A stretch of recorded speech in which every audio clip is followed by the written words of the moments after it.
हां.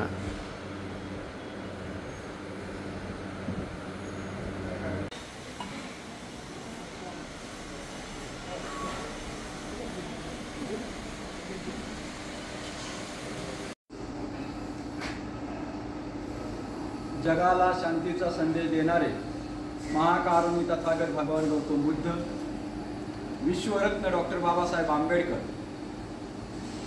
बहुजन समाजाच्या सामाजिक, आर्थिक आणि शैक्षणिक उन्नतीसाठी ज्या ज्या महापुरुषांनी, महामातांनी आपल्या प्राणांची आहुती दिली, आयुष्य वेचले, अशा सर्व बहुजन राष्ट्रपुरुषांना, राष्ट्रमातांना प्रथम देवाला अभिवादन.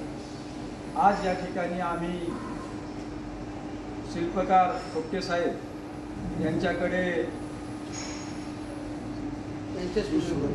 विश्वरत्न डॉक्टर बाबासाहेब आंबेडकर पुतळा पुनर्वसन समिती जेजुरी तिचे अध्यक्ष आदरणीय अविनाशजी भालेराव साहेब आणि आम्ही सर्व पदाधिकारी सदस्य या ठिकाणी या पुतळ्याच्या कामकाजाच्या संदर्भामध्ये भेट देण्यासाठी या ठिकाणी थोपटे साहेबांच्या विनंतीवरून आम्ही या ठिकाणी आलेलो आहोत. खरं तर या ठिकाणी आल्यानंतर अतिशय आनंद झाला की पुणे जिल्ह्यामध्ये नव्हे तर मला वाटतं महाराष्ट्रामध्ये सुद्धा साहेब इतका उंचीचा, मुळातच डॉक्टर बाबासाहेब आंबेडकरांचं उंचीचं व्यक्तिमत्व आभाळा एवढ्या उंचीचं आहे आणि जेजुरीच्या नगरीमध्ये, खंडेरायाच्या भूमीमध्ये हे डॉक्टर बाबासाहेब आंबेडकरांचा पुतळा किती फुटे साहेब? 15 फुटी पुतळा बाबासाहेब आंबेडकरांचा या ठिकाणी बसतो, याचा आम्हाला सार्थ अभिमान होतो. खरं तर या पुतळ्याचं कामकाज कुठपर्यंत आलंय, नेमकी काय दिशा आहे आणि त्याच्यावरून आपल्याला हा पुतळा लवकरात लवकर कसा बसवावा, कसा बसवता येईल, त्यासाठी नियोजन करण्याच्या दृष्टिकोनातून आम्ही या समितीच्या सर्व पदाधिकाऱ्यांनी या ठिकाणी येऊन भेट दिलेली आहे. हा पुतळा पाहून मी थोपटे साहेब तुम्हाला मनापासून धन्यवाद देतो की तुम्ही सुद्धा पुरंदरवासी आहात आणि जेजुरीचे रहिवासी आहात आणि तुम्ही खऱ्या अर्थाने डॉक्टर बाबासाहेब आंबेडकरांना अभिवादन करण्यासारखाच पुतळा तयार केलेला आहे. हा पुतळा निश्चितच फक्त जेजुरीच्याच नव्हे तर तमाम महाराष्ट्राच्या वैभवामध्ये भर घालणारा असा पुतळा तयार होणार आहे.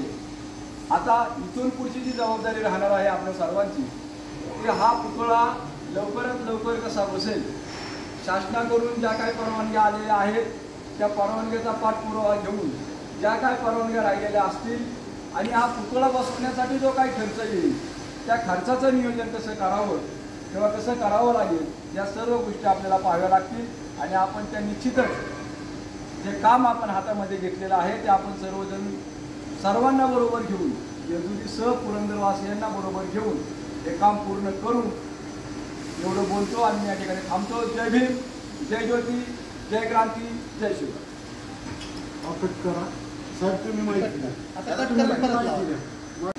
पुतळा माझ्या स्टुडिओमध्ये आज मातीकाम पूर्ण होत आलेला आहे.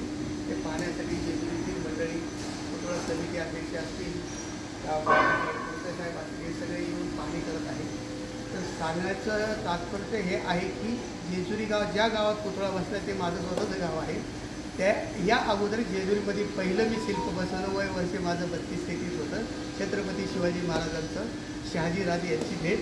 त्यानंतर काही दिवसांनी अहिल्यादेवीचा एवढा मोठा स्टॅच्यूही तिथं बसवलेला आहे.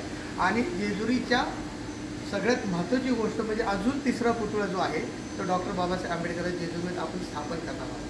डॉक्टर बाबासाहेब आंबेडकरांची पुतळ्याची उंची जी आहे ती आत्ता 15 फूट आहे आणि पूर्ण स्ट्रक्चर धरून त्याची उंची 50 फुटावर जाते. पाठीमागे संविधानाचं पुस्तक दाखवलेलं आहे. पुढच्या बाजूला डॉक्टर बाबासाहेब आंबेडकर 20 फुटाचा चौथराखाली त्यांचं संसद दाखवलेले आहे. पाठीमागे पुतळ्याच्या पुस्तकाच्या पुढच्या बाजूला भारतरत्न पदक जे डॉक्टर बाबासाहेब आंबेडकर भारतरत्न दिलं गेलं, त्या भारतरत्नाचं एक सिम्बॉलिक दाखवलं. पुस्तकाच्या वरती आपण सिंहस्तंभ दाखवलेला आहे, अशोकस्तंभ दाखवलेला आहे. म्हणजे तिथं जे दाखवता येईल तेवढं सगळं. आणि हे एवढं मोठं स्मारक आहे. मी तर म्हणतो महाराष्ट्रातलं सगळ्यात सुंदर आणि मोठं स्मारक आपल्या जेजुरीत होतं. ही खूप आनंदाची आणि खूप महत्त्वाची गोष्ट आहे. नशीब म्हणजे मी गावकरी जेजुरीचा असल्यामुळं मला ती संधी त्यांनी दिली. त्यामुळे काम हे फार सुंदर झालेलं आहे आणि सुंदर होत आहे. जय भीम साहेब. Okay, thank you.